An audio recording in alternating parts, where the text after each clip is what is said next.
Hello, and welcome back to the Friday Feels episode of the You Up podcast. I am Jordana Abraham. And I am Jared Freed. It is so good to be back here with you, Jordana. It is especially good to be here with you because this is our 8th anniversary. Crazy. Look at us. 8 years, a long time. Happy anniversary. Happy anniversary. Sorry, did I make that sound like it's not happy? Happy anniversary, no, Jordana. Well, it's funny because like Betches is turning in February 15, and this podcast is 8 years old. So it's like it's been around for a big chunk of however long the company has been, which is crazy. Yeah. I mean, it is pretty wild. I don't know. I'm proud of the show. Let me start by saying yes. I'm proud of it. But it's a little bit tough for me considering, being single, talking about dating. I feel like I opened myself up to be attacked when you say you have a dating podcast for 8 years and you're single. You're like, it becomes the what do you know type of thing. Do you have that feeling? Do you have any insecurities with I have insecurities the length of the show? About the age that I'm at now as opposed to when I started the show. I think I started the show I was 28 years old and 3 months into a relationship. And now I'm 36 years old. I'm married. I wound up marrying the person that I started dating right before I started the show. So it's like, I haven't really dated on the show. So my insecurity is I'm sure people say what does she know? She hasn't dated in 8 years. Right. I wouldn't say that. Well, I understand why you think those people would be just lashing out. I don't even considering, especially from a woman's perspective, you know what it's like to have gone through it, been through it. And also these are discussions, in general you would have with friends and like to have. Yeah. I think that's I still have these conversations with friends and like to have, and I have this conversation with you still. And I mean, honestly, obviously there's certain things that I didn't experience dating and TikTok or certain new Hinge features that happen. But I think dating is pretty similar to how it was when we started this. I totally agree. I think dating is the same. I think the environment has changed, the weather. I think some of that, and also, the age of this audience. I think 28 though is when someone's handed our podcast. Yes. A lot, whenever I hear I've been listening, I just started, 27, 28 is I think given in the Shiva call box that women bring to their friend for a breakup.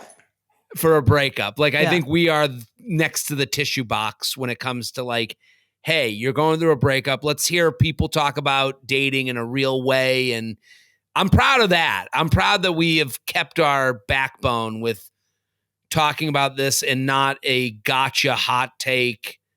I think if I'm to pat ourselves on the back for this show, dating conversation has gone the way of politics and most things on the internet of extreme. And we've been pretty consistent, I think. I think we take a very heavy topic and we make it light and we make it fun. Some people don't like that about this because I think that, you always used to say this. It's it doesn't feel fun for a lot of people and they almost can't handle the show.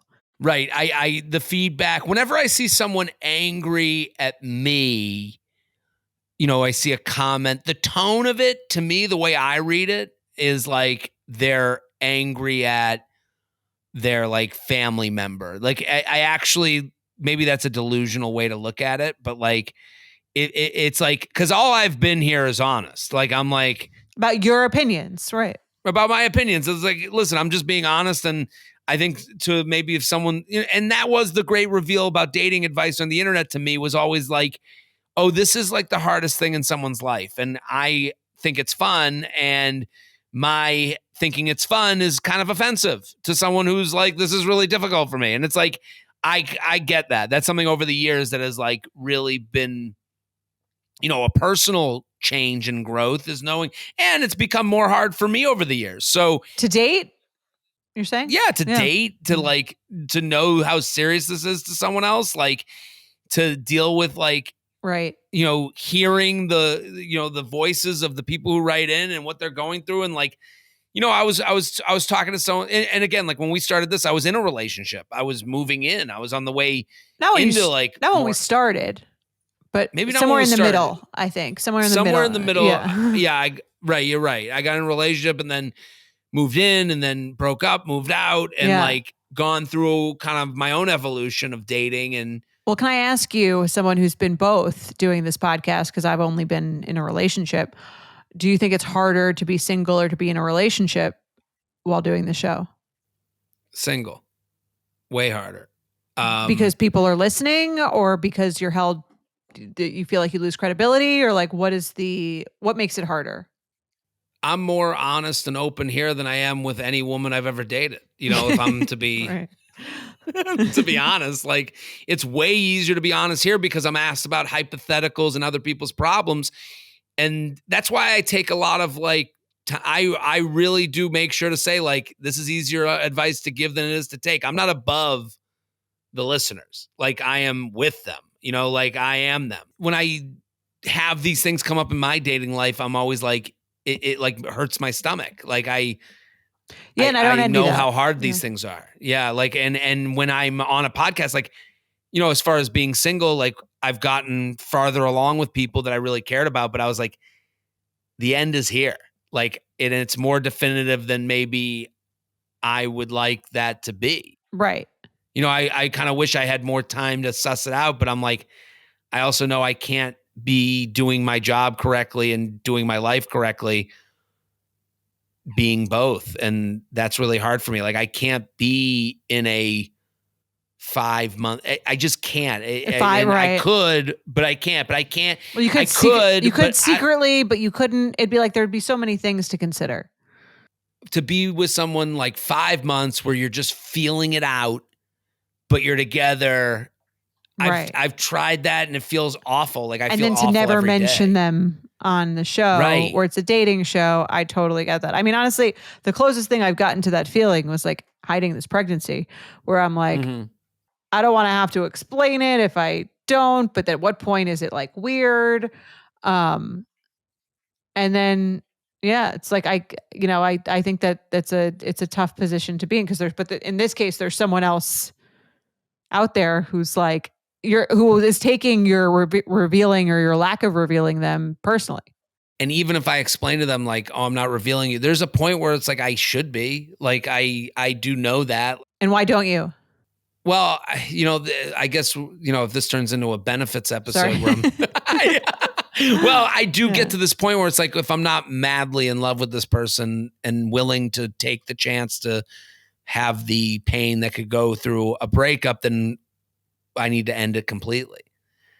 And so it's almost like the show makes the stakes higher and makes you end things faster than you might otherwise, when you wouldn't have to be giving an update on your life to it makes me look in the mirror of my life. It makes me look in the mirror to go, well, every week I have to look at myself and go, are you going to be able to do this show? Like, and feel good about it? Like, and I've had weeks where it's been hard, like where I'm like, this is the week I should be doing, talking about someone, and then I don't. And I'm like, I guess I have to end that, like, and I'm not putting myself on a cross. Like, I'm not like, trying to make myself into this, like, I'm not being heroic. I think it's like, well, in some ways it's probably better for the other person, because if you can't get to that point, then like you should end it with them. You are wasting their time by not, if it's kind of like, it's like a mini version of the guy who won't propose.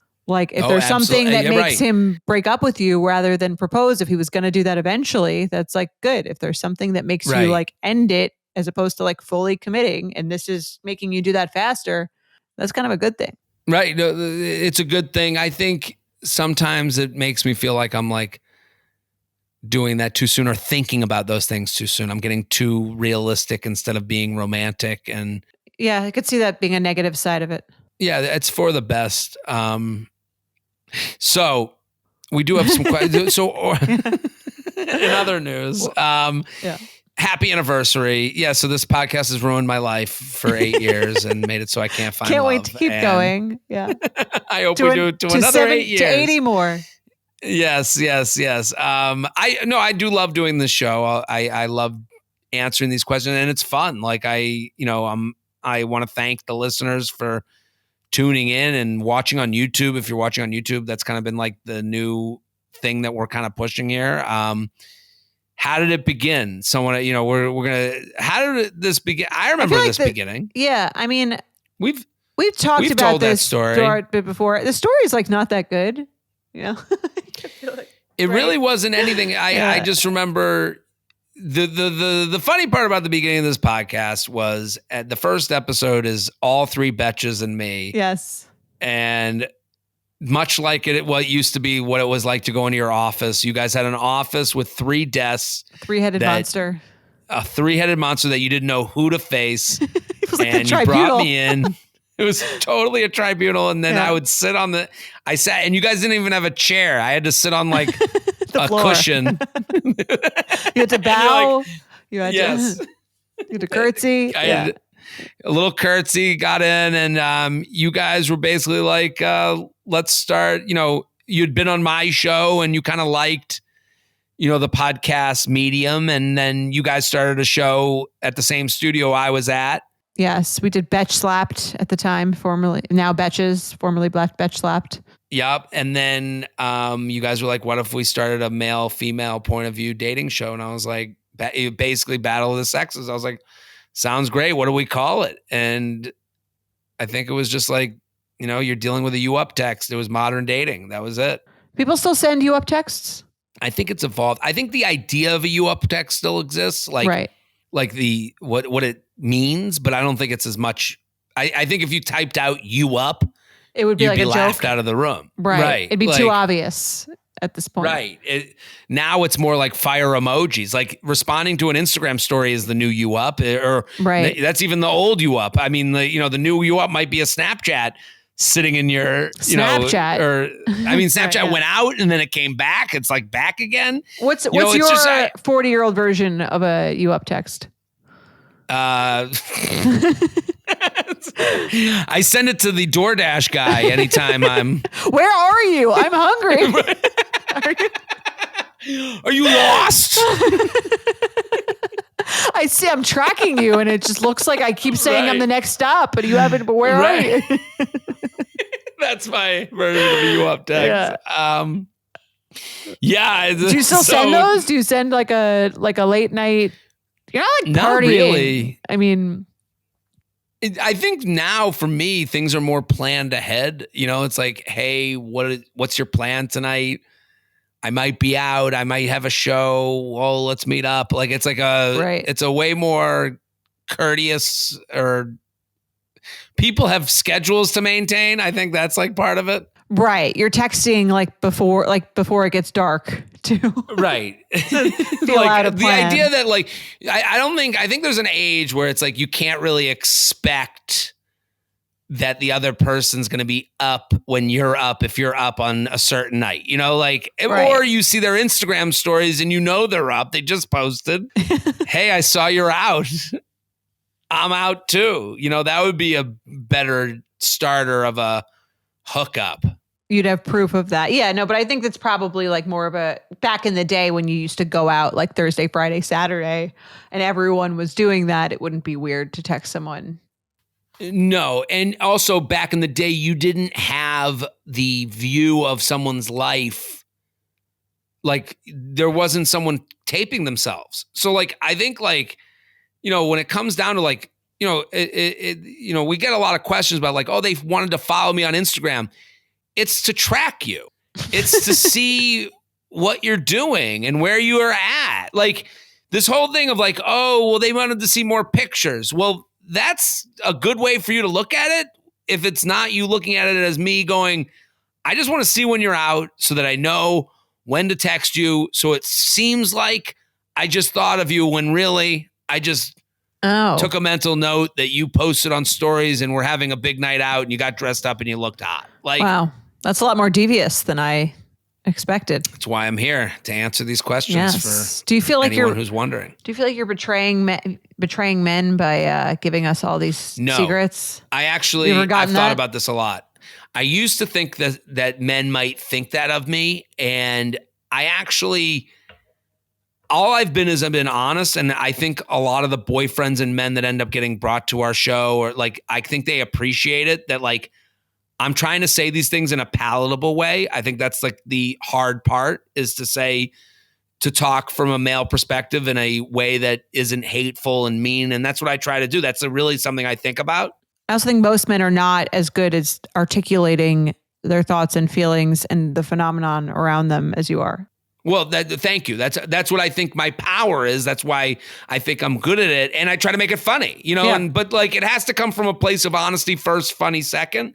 That's always been my perspective on it. Mm-hmm. Like, you can be funny after you've made your point, like you can't be funny in the way of your point. And I used to have people that would come on J-Train to help give me advice, and they'd be like, oh, you like take these questions seriously? I'd be like, that's the only way this works. Right. Like, why would we listen otherwise?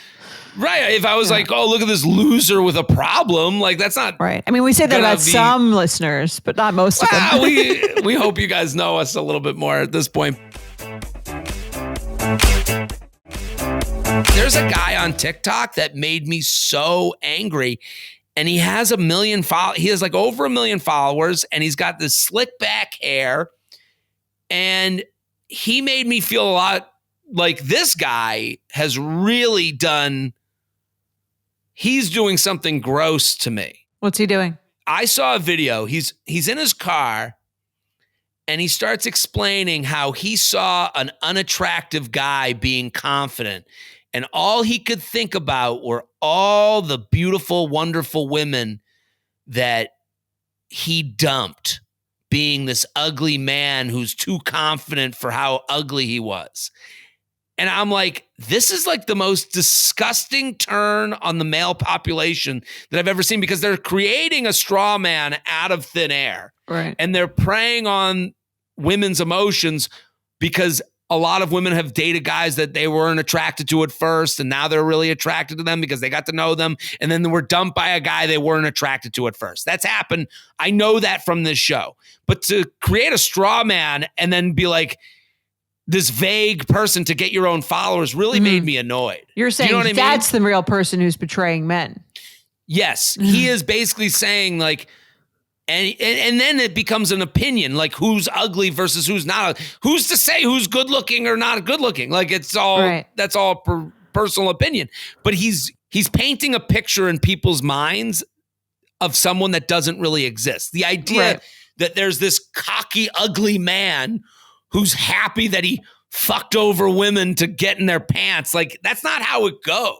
Right. Well, he's doing that to appeal to like the woman who's angry, who will like latch on to that as a way to like make herself feel better. Yes. Right. It's actually like disgusting and gross, and he's doing a great job at it. But it's like none of it is right. And it's like, he's not being funny. He's not giving a solution to a problem. He's not, talking about how like women give a lot of guys chances because they check a lot of boxes and there's safety in that, and they're looking for safety. Where this podcast kind of talks about the insecurities from my end. I've been open and vulnerable. I mean, we just did a 5-minute couch session about how hard it is for me to like, get into someone, it's. No, so I agree. You're very vulnerable on this show, which does again expose you to. I try my best. People who might get angry, but that's on them. Right. I don't know. Not to trash somebody on our anniversary episode, but do you have a favorite segment from the show? What do you like the most? I like a petty or prudent. I do too. Because I think so much of like dating behavior is like so nuanced, and I think it's kind of fun to like, there's so many urges you have in dating to like be the best and worst version of yourself, and so I think it's a fun segment. Right. What's your favorite segment? I like petty or prudent. I like when we have the text. I just love a deal reveal. When we see the tone is more clear, the what someone's angling at in a text, because not all texts are the same. Not all you-ups are equal. So it is. That's true. To me, like when we can like zone in on like a text exchange, because especially when you're on your phone, you're so like zoned in. It's so lonely. Like the underrated part about dating stuff is it's a social thing that is very, very lonely. Like you're on your own phone. You don't really talk to people about it, until it gets to like friends and family, which is like so far down the road. So like in the beginning, you know, you can send a screenshot to friends, but like it's still you and the voice in your head. Well, you're the only one who can go on the date, really, too. Right. Yeah. So when we read them out loud, it's like really, it's illuminating. Yes. I would say. I also love when we have someone in person who's like going through it. Oh, yeah. And we can ask them all the questions and really get into it. Because you get such a nuanced take, and like you get all the, like it kind of goes with your deal reveal thing where you get the raw materials. Because someone could say, and he was so rude over whatever, or this is what he did. But when we can see the best is when we see the text, and the text is like not at all what they're describing, which is amazing. And especially when they're in person and they're talking about it, I just love, like, I wish, you know, my wish for this podcast is to get more men on here that can talk about their side of a breakup that they would feel comfortable. Like we've really wanted to do, we've wanted to do that for so long. We've had women come on and talk about their dating strife. And like, you know, we had, you know, your skin doctor, Dr. Glick. Dr. Glick came on and she was fantastic. And we've had, you know, Soph from The Office. She came on. She was fantastic. Julia, you know, everyone that's come on has been amazing. And I do think it would be valuable to have a man come on who's been through a breakup. Well, we have one coming on next week, right? Right. We do have one coming next week. So surprise guest. Little teaser. Yes. Yeah. The teaser. It might be our first male. So actually, no, we've had men. Remember the man who was running the marathon or something, and he made us the keychains? Oh, yeah. Nice guy. Yeah. They came to the show. The girl. Him and his the girl who was like kept dumping him. Show. Yeah. Yeah. Yes. I think they're married now. No, I don't know. Yeah. So yeah, that's all to say. If you like the show and you want us to give you a really well thought out, nuanced take on something, come on. We'd love to get into it. I guess I'm more talking about famous men. I want like, you know, I want someone who can help this show grow a little bit. But I like, not to say that the guy from Boston wasn't great, but I do think, like, who's your dream guest? Dream male guest? Who would and in this world he talks about, he'll answer any relationship dating question that you ask him. He's not like private.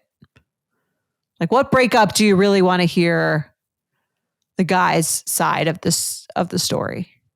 I guess I would want to hear, I think Tom Sandoval is worth talking to as much as people. I would just like to hear him talk normally without him, you know, like being dominated and like, you know, becoming this like puddle of a human. Every Tom Sandoval interview is him like apologizing, but also like he's lying. Like I've never seen an interview where I feel like he's being honest. It just feels like he's trying to get out of it. Right. Well, he's living his life and he has lived his life on reality TV for years. So I'm sure you can't it's almost hard to form an honest opinion when you've had cameras in front of your face for that much of your adult life. I mean, I nailed Jax when he came on the show years and years ago. I told you right there. He was like, "Oh, she has all the codes to my phone." I was like, "That guy and her are not going to make it." Yeah, not a good sign. So I would love also to have, I mean, what's the break?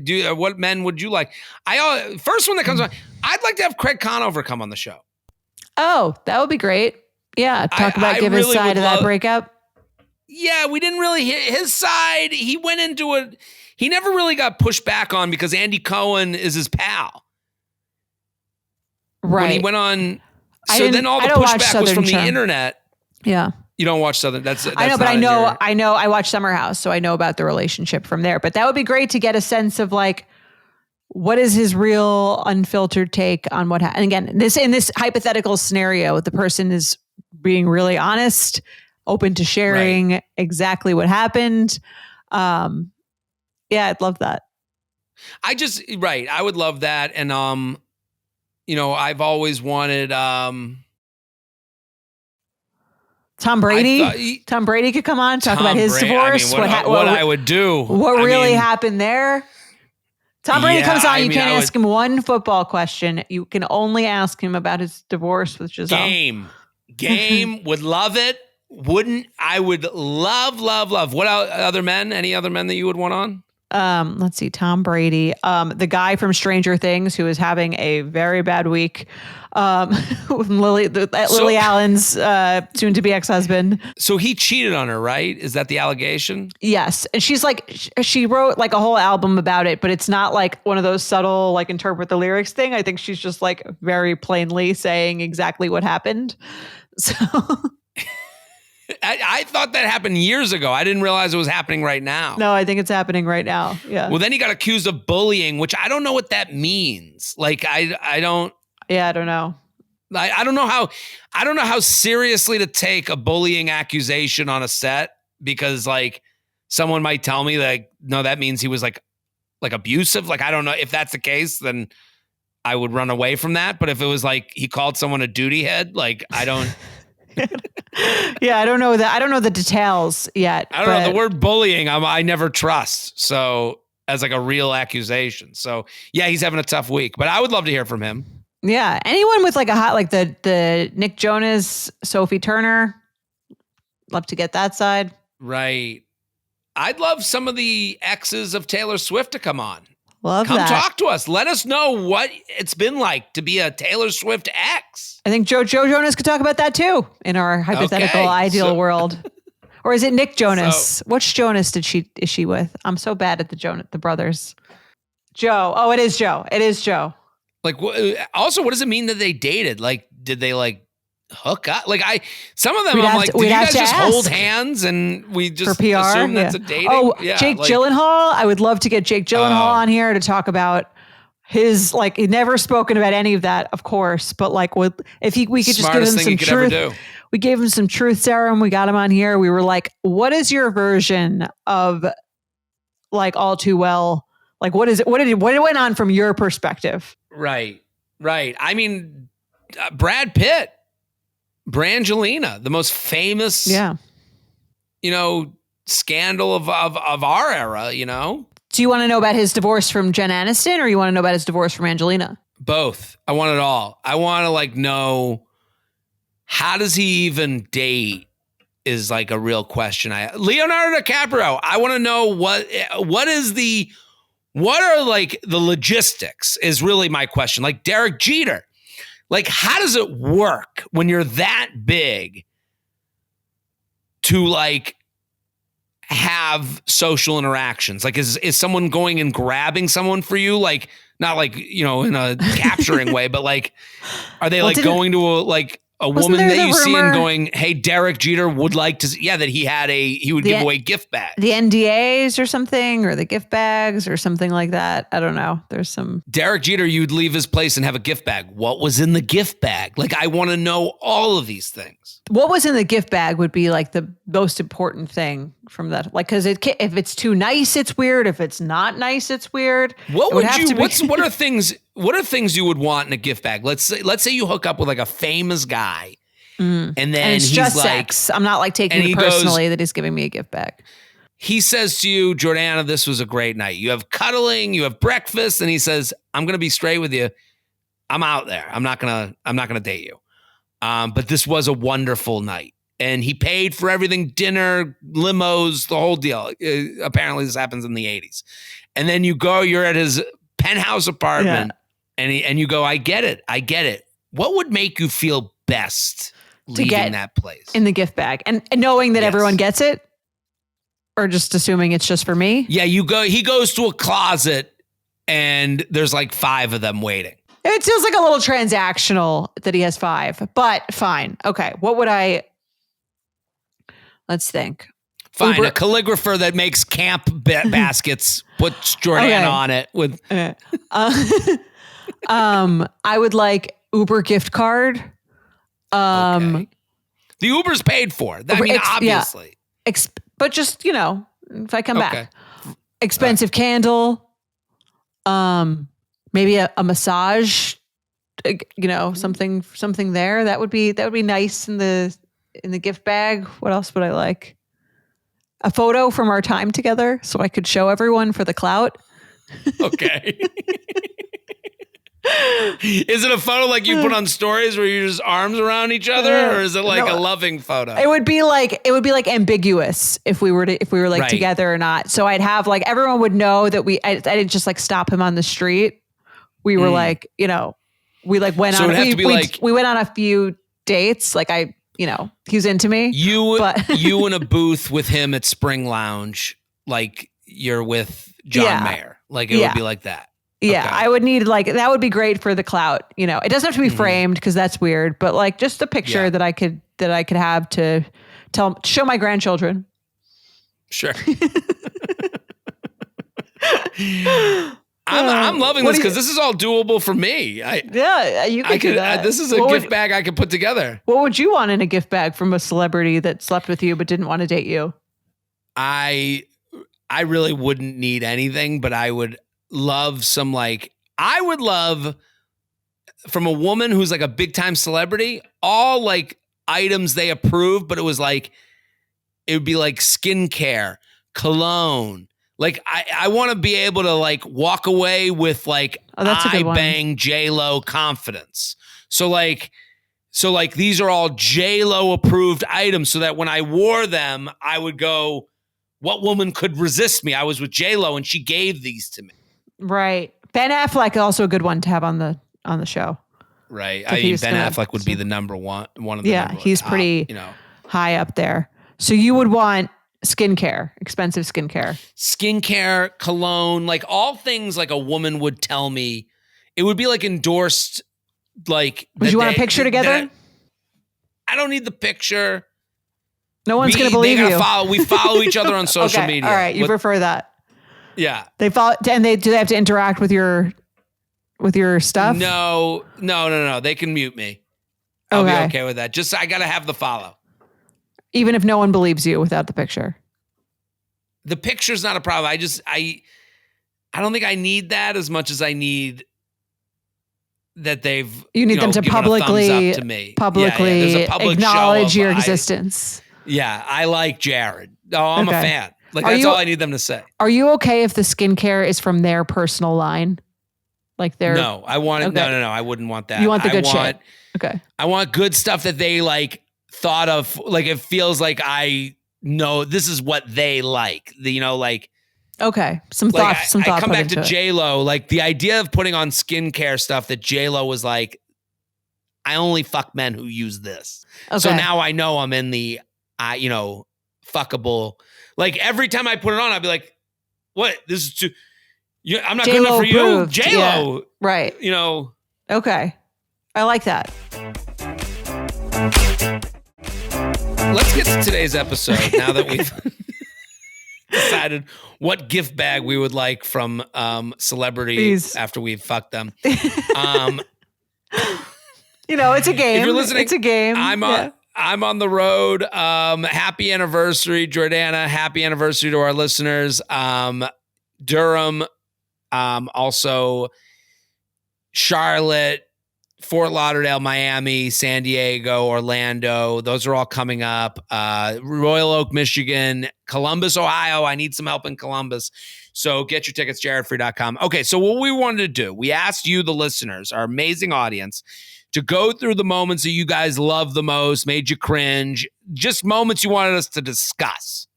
And we have a bunch picked out. We got like 5 or 6.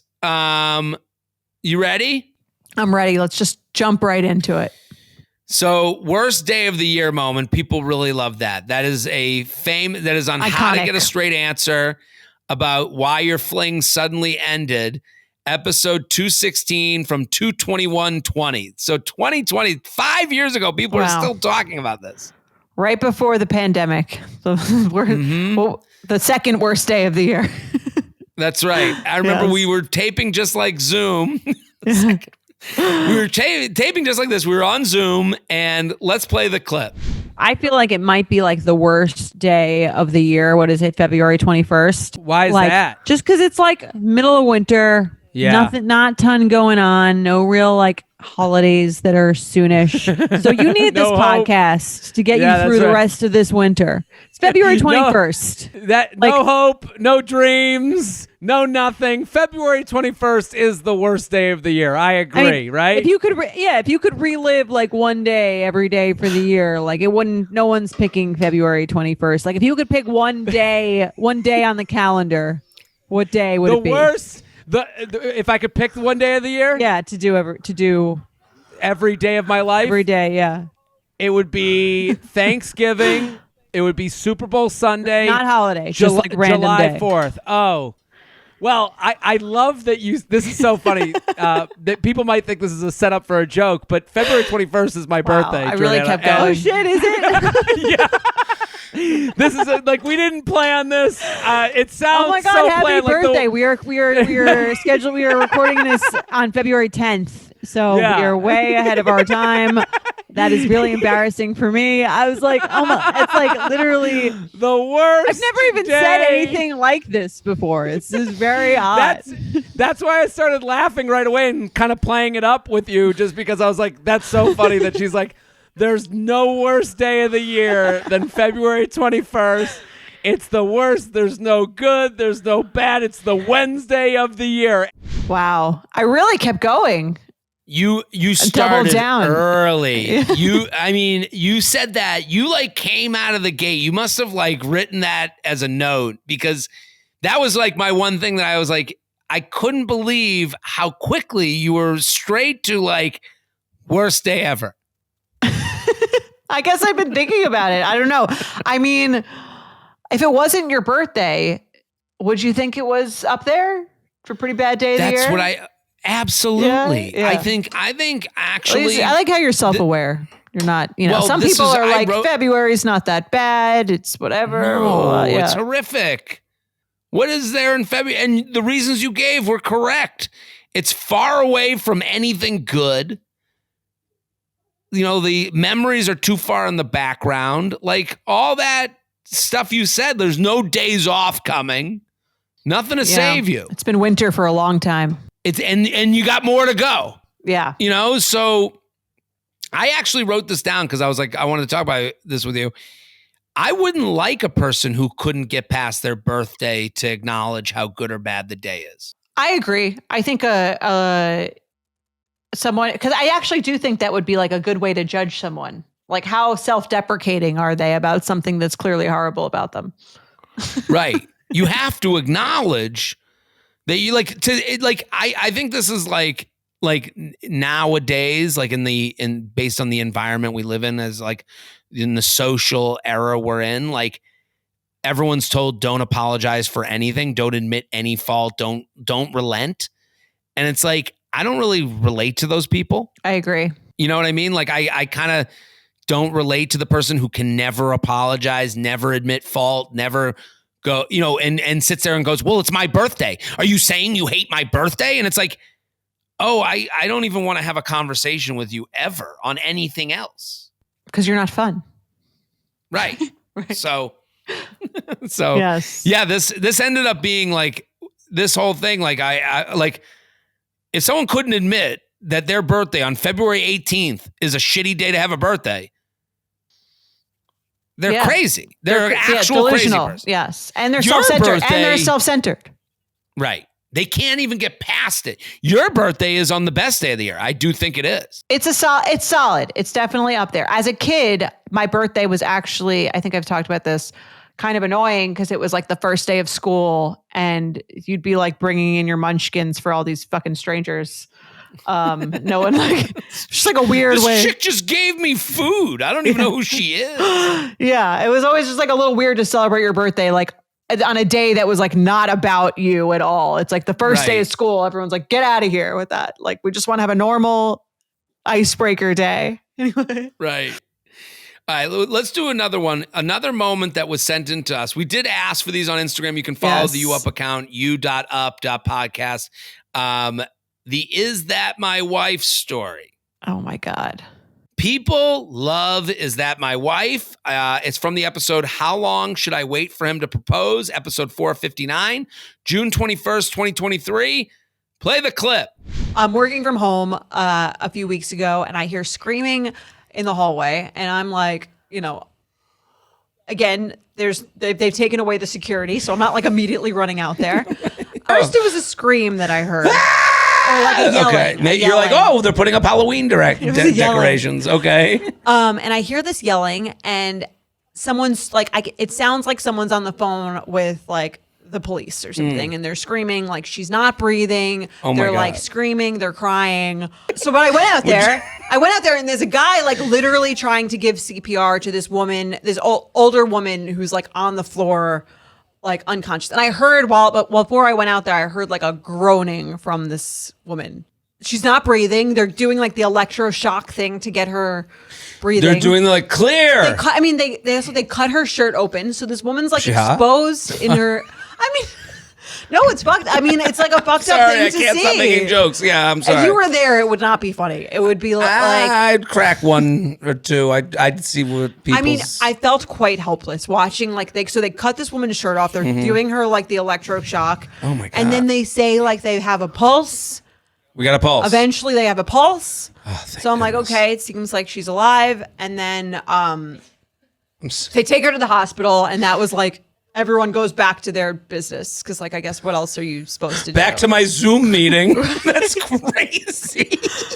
And then I'm about to like leave, and I hear some from the hall. I can hear like can't see the person, and this guy comes out of his apartment. He goes, "Is that my wife?" Oh no! I swear to God, no.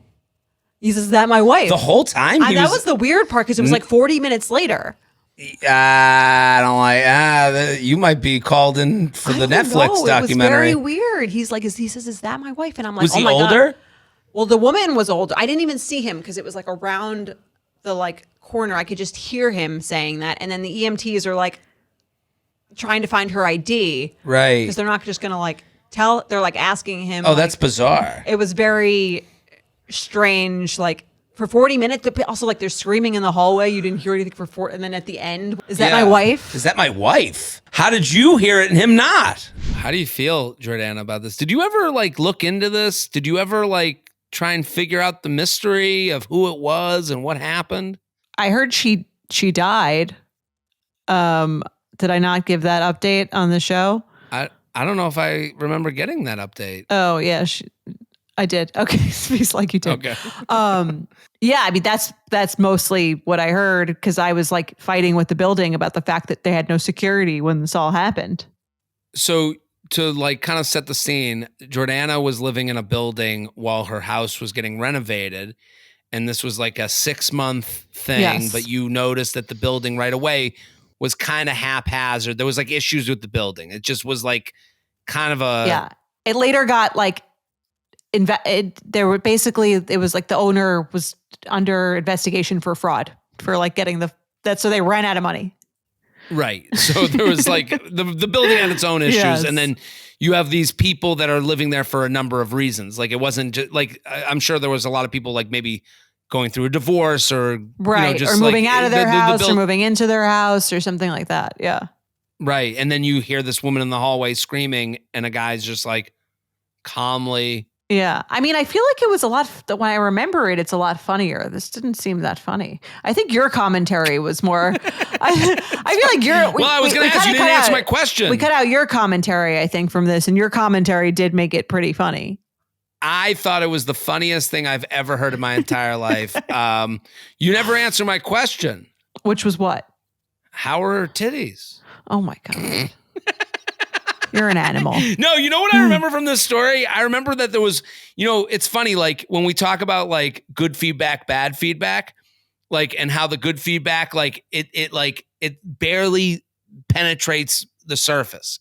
But when we get negative feedback, I like remember every single one. People loved this. I mean, we made hats. We made hats. There's something wrong with us. People love this in a way that did surprise me, but there was one person that got so mad, and I'll never, and like, it's weird to remember one person after, we made merch about a dead woman, and that I watched basically die in front of me. Yes. Right. And on the road, people, is that my wife? Is that my wife? Is that people yelling at me? We would use it all the time. Yeah. Is that all the time? And then it was so funny to have one person get so angry about it. I'm like I remember someone wrote in, they were like, and you're asking about the boobs of a dead woman? And like the way she explained it made it even funnier to me. Yes. That was prime. I think that was a show at its best. We made something very heavy, very light at someone's expense that we'll never know about it. And great episode. I need another. Is that my wife? Because that was a good time. It just shows you it doesn't happen every day. So we do have another story that might be fake. So people always write in about this one. It's a once in a lifetime story, but it might be too good to be true. Like it's the poop story. So this poop story must have gone more viral than I even understood at the time, because it's from episode, Should I Tell Him I Snooped on His Phone If I Didn't Like What I Saw? Episode 207 from 1/20/21. And this is like referenced so much, but then the story, we'll play it now. Let's play the story. Hey, J&J, I was cracking up at Jordana's story about clogging the toilet on the latest episode. It made me think of something that happened to me several years ago that I've tried to push deep into my memory. I hit it off with a guy one night at a bar and ended up going back to his place at the end of the night. It was one of those perfect nights where it seems like it might be the start of something good. We hooked up that night and I slept over. The next morning, he had to get up early and leave for work, but he told me I was welcome to stay and wake up slowly. He said I should feel free to help myself to coffee, and that since the apartment door had a push code, it would lock on its own behind me. Think about it now, I wonder what the F I was thinking, not just getting up and going to my own bed, but I think the combination of my hangover and the fact that it was only 6 a.m. made me take him up on the offer. I actually don't blame her. Yeah. Do you? I mean, in my story, that's exactly what happened. I mean, it wasn't less of a one night stand, but still, it was like someone's like, they're leaving super early for work. Like, why not sleep? Yeah. Get the whole bed. They got a nice place. Like, especially if the place is nice. Yeah. And it's not like, and you felt a sense of trust with the person. Yeah, let's kick it. Why not? I got up an hour or so later and had to go to the bathroom. Yes, number 2. I like that she answered the question on all of our minds. Yeah. I get it. So she went to the bathroom to take a huge dump. Oh, no, that's what I said. Never. She didn't write that. Okay. I figured that since I was alone there, I would just quickly go before calling an Uber. But when I went to right now, a man is listening, going, "Women poop." But when I went to flush the toilet, it didn't work. I tried for several minutes to no avail. Thinking quickly, I grabbed a plastic grocery bag and scooped out my poop, tying it up in the bag. Oh my God. Oh my God. I figured I would just toss the bag in a public trash can outside. Can you imagine doing this when you're hungover? No, So I figured I would just toss the bag in a public trash can outside before heading home. Before I left, poop bag in hand, I decided to be cute. Okay. At this point, cute is out the window. Can we just agree? You do have a bag of your own feces in your hand. Well, I don't know why. Yeah. She's like, now is the time for some romance, for some flirt. Yeah. Get out of there. Take a shower. We'll be cute later. Like, we'll be cute on the second date. Yeah. I decided to be cute and write him a note thanking him for a fun night. I found a Post-it and a pen, jotted down the note, and left it on the counter, giving my full name and phone number. As soon as the apartment door clicked shut behind me, I remembered to my horror, she puts in capital, that I had left the bag of poop on the counter next to my note. Yes.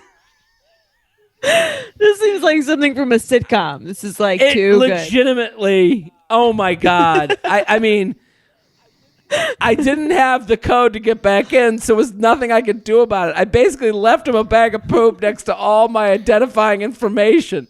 Needless to say, I never heard from him. I frequently think about how horrified he must have been when he came home from work that day. This is the funniest one we've ever gotten to me. That was a good one. What do you think? The story seems real. Maybe she's the originator. People like loved that story, but then we got so many people being like, I've heard that story. It's fake. It's like an urban dating legend. Right. And it's like at our most confident, like, oh, this is a big show. Like maybe that's what started it. People copying that story and using it as their own. Or it was just something on Reddit that was always there that someone was like, I can send it in and I'll say it was me. Like, how would we even know, like, right. Yeah. But then I would see it repeated by other people on like TikTok. And it's like, they're basically being like, oh, this happened to me. And I'm like, well, no, it didn't. We have this here, Right. Like, it might not have happened with us either, but it happened with us. We don't fake even happened know. with us before it fake happened with you. So right. It's like, it's funny to like watch someone else do it and you're like, well, this is a fucking liar. And then maybe someone's looking at us being like, these liars make up their emails. No, someone sent it in, Yeah, like, we don't verify. We're not, catfish. We're not verifying every story we're sent. Hey, send us the fecal matter to let us know that it's real. Yeah. We need the stool sample. Right. So, but I remember how fun that story was to like, when you live in it and you think it's true, or maybe it is true. We don't know. So yeah, I just remember how exciting it was that people were like, I heard the poop story on the show. And I'm like, oh, really? Yeah. We gotta push that episode again. That was good. Right. All right. So this next thing is the Milk family. This was like a saga. So people wanted merch for this too. Right. It's Who Gets to Decide Where You Quarantine as a Couple, featuring Mark Manson. So we had a guest on and it was a red flag deal breaker, and you go to meet your boyfriend, girlfriend's parents for the first time.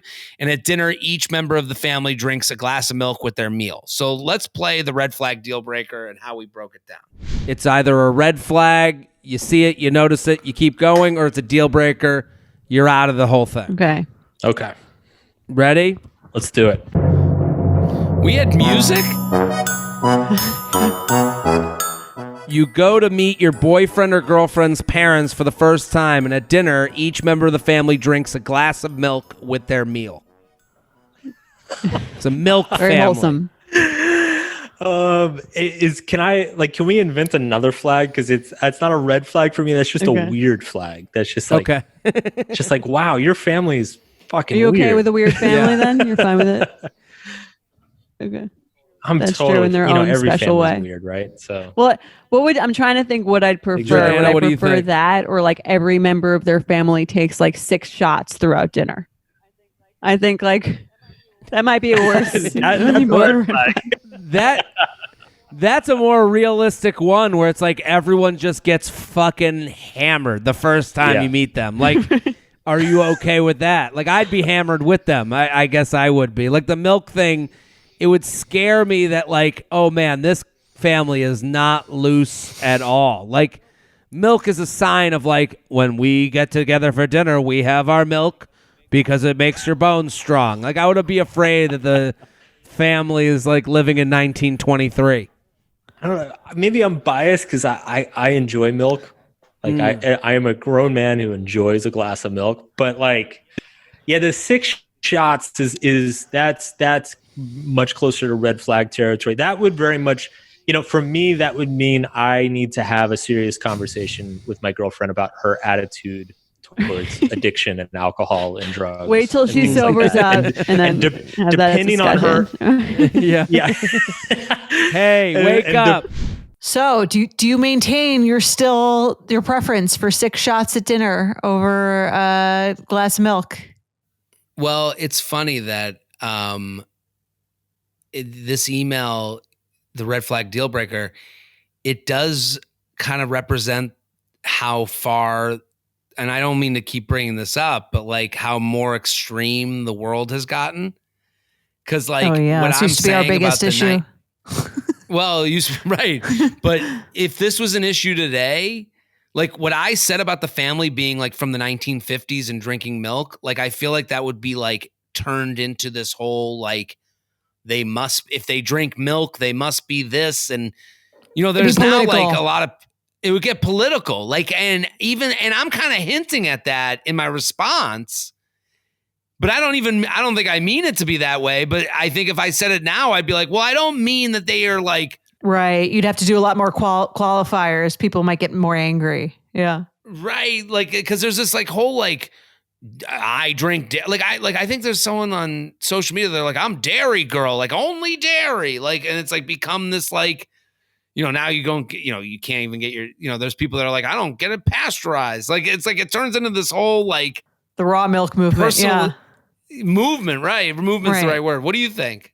Well, it's funny. We had the guy, I remember this was kind of like the best part of it was like on a subsequent email, a guy was listening and he was like, I was with my girlfriend and her friends and they started laughing. And it came up that she had written in about the milk. And I have 6 brothers and we all drink a big glass of milk at dinner. And then we like jump off the roof and he was like, I remember this line specifically. He was like, I think drinking milk is a deal maker. And here's why. And it was like, I have the email. Here's the thing. Milk is a deal maker.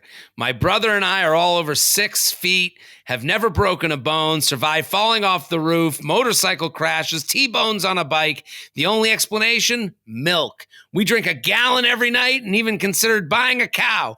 Milk builds strong bones. Family dinners are going away and we need both back. That sounds political. Right. Yes.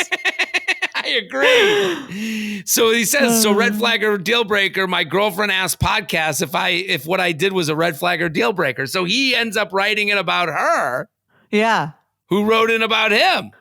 I think it's a green flag that she wrote it in and then told him about it.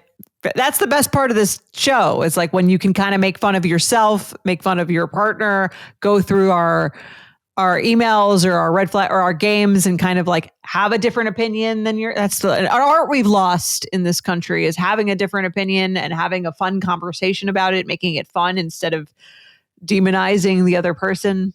Right. I mean, well, to that point, as an update, they ended up emailing us in November 2024 telling us that they're married now. So love it. So to all the people that are like, I can't, and listen, we play the game red flag deal breaker, but it's meant to like talk about a subject that like create a scenario where we can hash out a subject. It's not meant to say people who drink milk are fucking assholes, like right. Or that's great. Not the meaning of or right. Either way. Right. So I love that they got married. I'm like, so we have another one. Jordana laughs so hard that she coughs. That one episode where I laughed. I can't believe it. One laugh. It's called "'Tis the Season for Hometown Hookups," episode 503. Jordana laughs so hard she chokes. Play it. I brush my teeth, Okay. floss. Yeah. Impressive. I go into bed. I put the pillow. I stopped The Bachelor. I was halfway through. I put the pillow into. I masturbate every night. It's like, when people have a warm glass of milk. That's your warm glass of milk. That puts me out. Okay. Like a bear being tranked. I'm like, you go to your place. Good thing you're not the real Santa Claus. It always comes back to milk. Sorry. That got weird. If I was the real in what world does Santa Claus sleep at the house?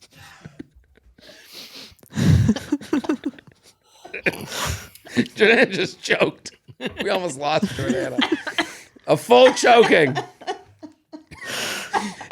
Why in your world does Santa get in bed with the kid and start masturbating? The craziest. In what world is that what Santa does? People leave out a glass.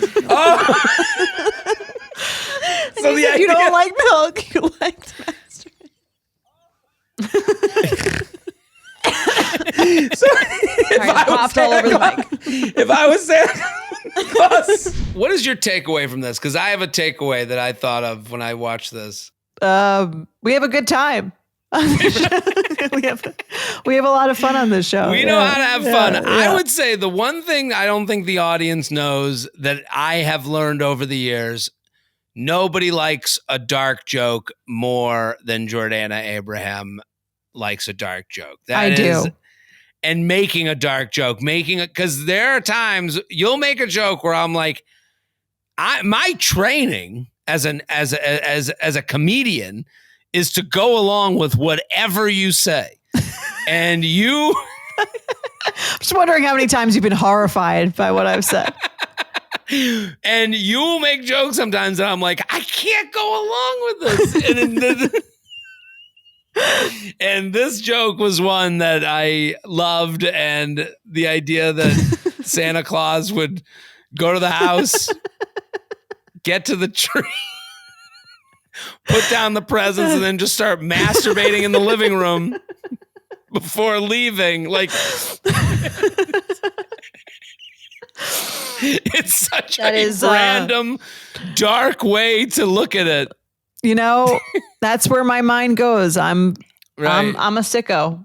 I am. I mean, true sicko. Yeah, I've got some weird shit. Yeah, I mean, because listen, I'm not absolved. You make some dark jokes every now and then. Absolutely, but I'm talking about masturbating really to go to bed. You really were we talking about Santa? Oh no, I guess we weren't. We weren't even talking.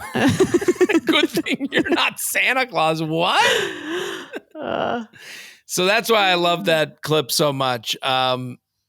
Speaking of uncomfortable moments, we got one more clip that everyone asked for. Okay, this was asked for a lot.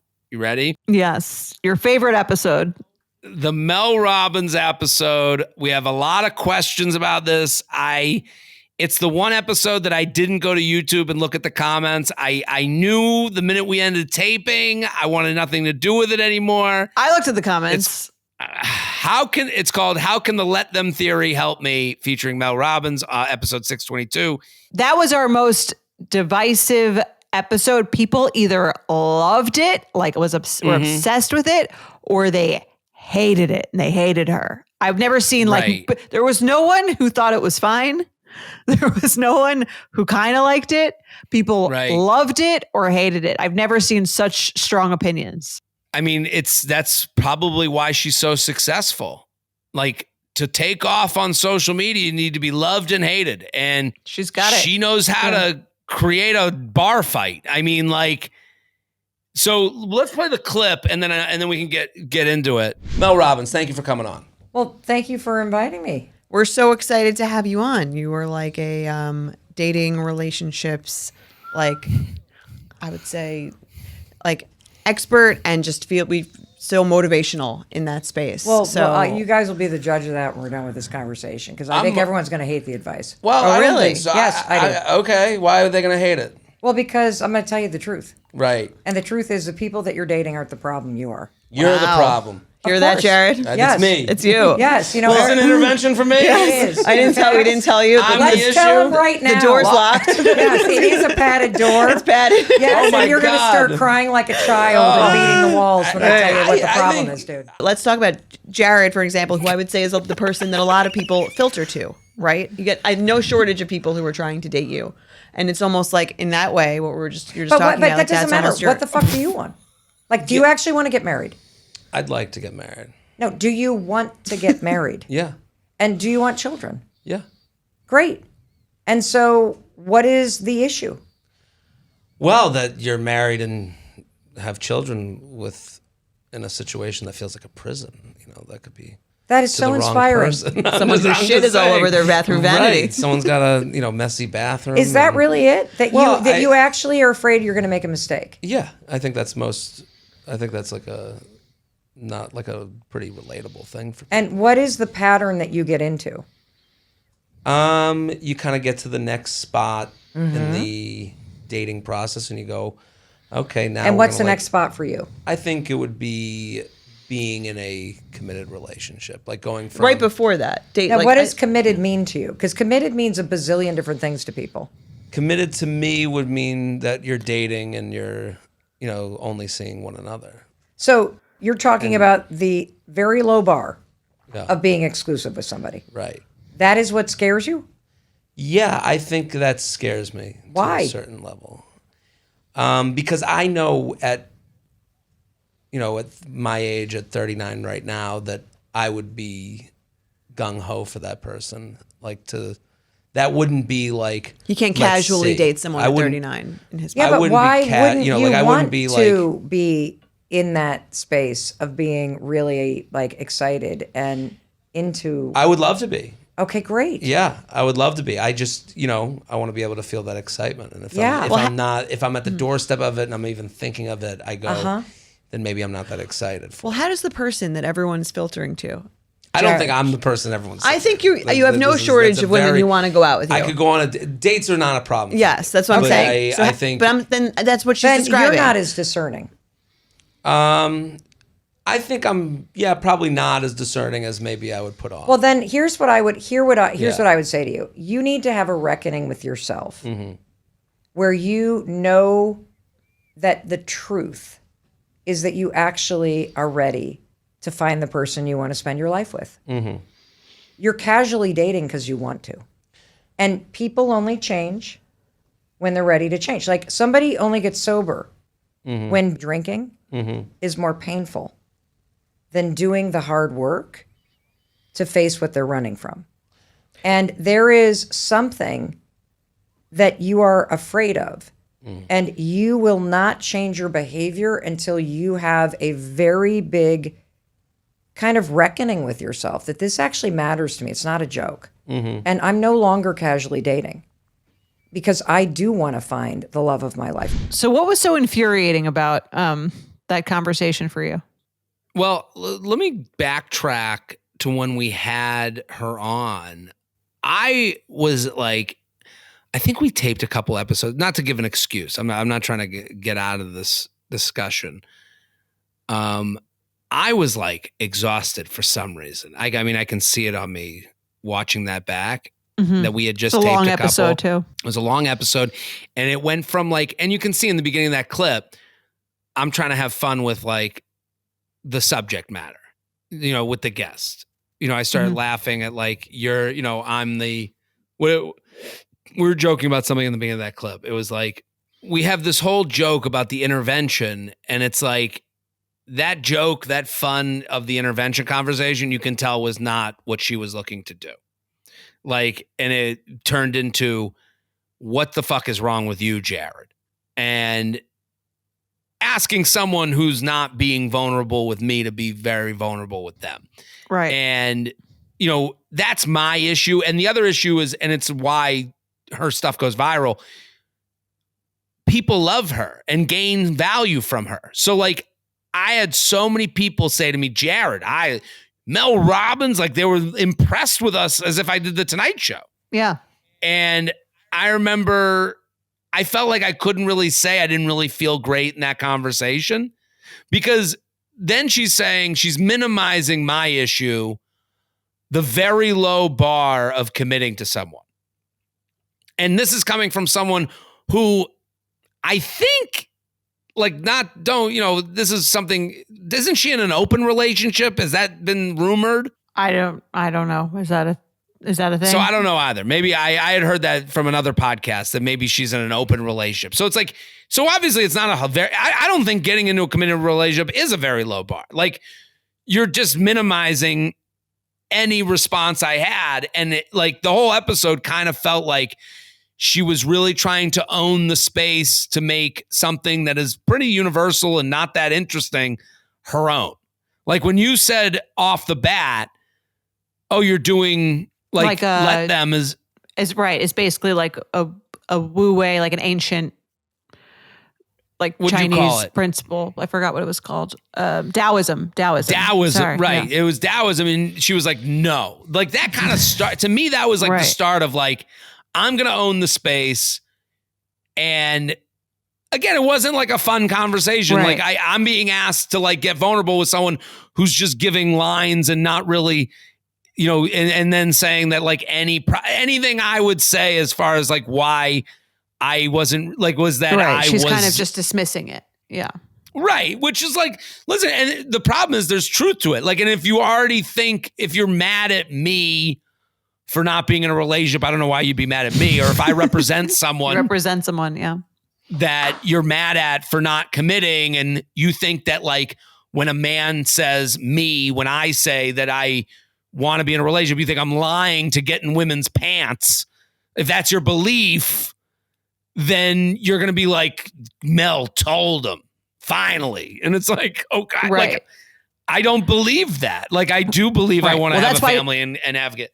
Well, that's why she's not a therapist. She's just a woman who's very good at drilling down one point that people, and some people just want a rule, you know, they don't care about the nuances that go into it or like, I think for some people, she's probably helpful. People who don't want to think about things too intensely, don't want to like analyze the different parts of like the ways and the reasons for the way that they are. And they just let them and let me and problem solved. Like, right.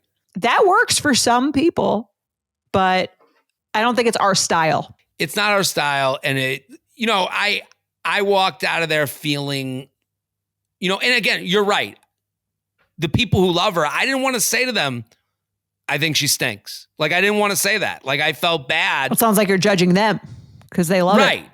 Right. And you're the turd in the punch bowl. So like, I didn't want to say that. I am thankful she came on the show. She walked in, she said, what do you guys want out of this? Like, it was very I just met Oprah. I just came out of meeting Oprah. She just came out of meeting Oprah. She's on her fucking high horse. Yeah. And then her goodbye kind of showed me everything. She really thought very little of me. And she said, Jordana, I mean, you remember the goodbye. Yeah, of course. Yes. I'll never forget the goodbye. Yeah. The iconic Mel Robbins goodbye. It was, Jordana, congratulations. Everything you've created here is the most unbelievable. Oh my God, Jordana, what you've done here is just congratulations on everything. Jared, you'll be okay. You're going to be fine. You're going to be fine.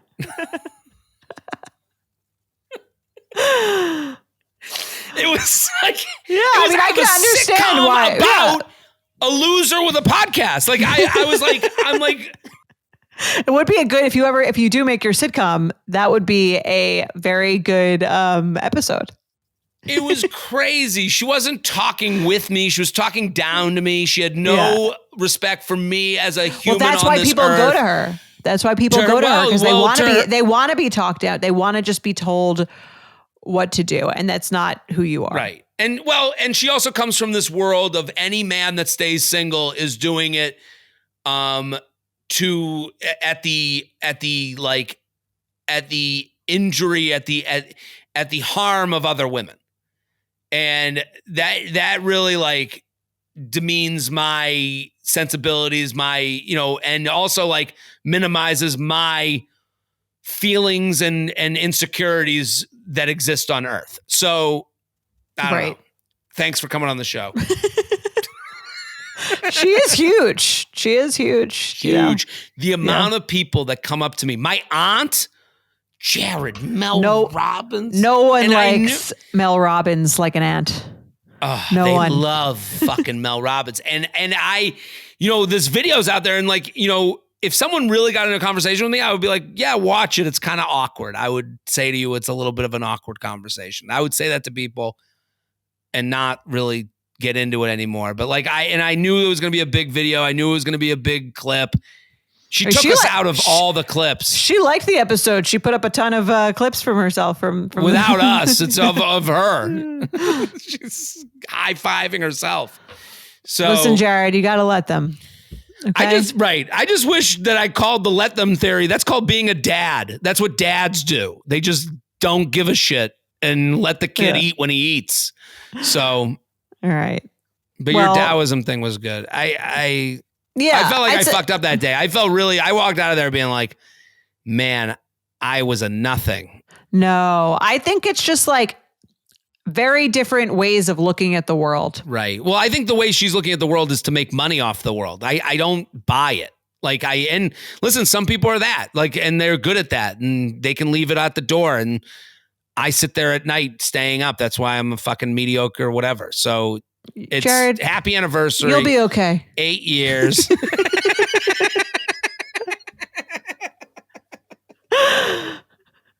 No, thank you guys for listening. If you've been listening since the beginning, I know many of you have, or if you found us along the way, we love you guys. The show wouldn't exist without your awkward stories and submissions and vulnerability. And, we really appreciate all that. There's nothing I love in this world more than doing this show. It gives me so much purpose.